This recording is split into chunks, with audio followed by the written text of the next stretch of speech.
Halo semuanya, balik lagi dalam bahasan biologi. Hari ini kita akan membahas proses spermatogenesis atau pembentukan sel sperma yang terjadi pada organ kelamin pria. Proses spermatogenesis atau pembentukan sel sperma ini terjadi di dalam testis, tepatnya pada organ kelamin yang disebut dengan tubulus seminiferus. Proses spermatogenesis ini berlangsung seumur hidup atau sepanjang hayat si pria tersebut. Nah, lalu bagaimana kira-kira tahapan proses spermatogenesis ini? Tahapan proses spermatogenesis dimulai ketika sel induk sperma atau disebut juga dengan spermatogenium yang bersifat 2N atau diploid membelah secara mitosis. Hasil pembelahan secara mitosis ini akan menghasilkan spermatosit primer yang bersifat 2N atau diploid.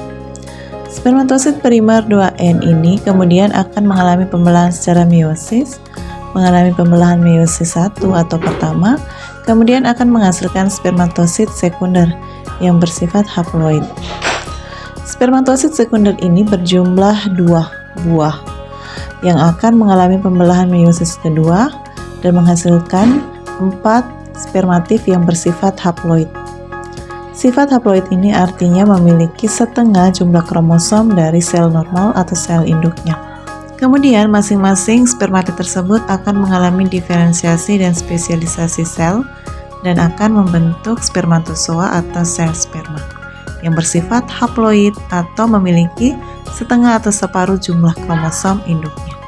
Pada proses diferensiasi dan spesialisasi, terjadi perubahan bentuk dan struktur di mana akan terbentuk ekor dan kepala pada sel sperma.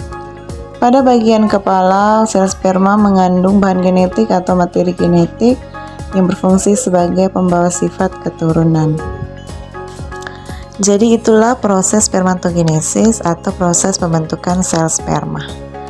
Untuk video berikutnya, kita akan membahas tentang proses pembentukan sel telur pada wanita. Saksikan video selanjutnya ya, bye-bye.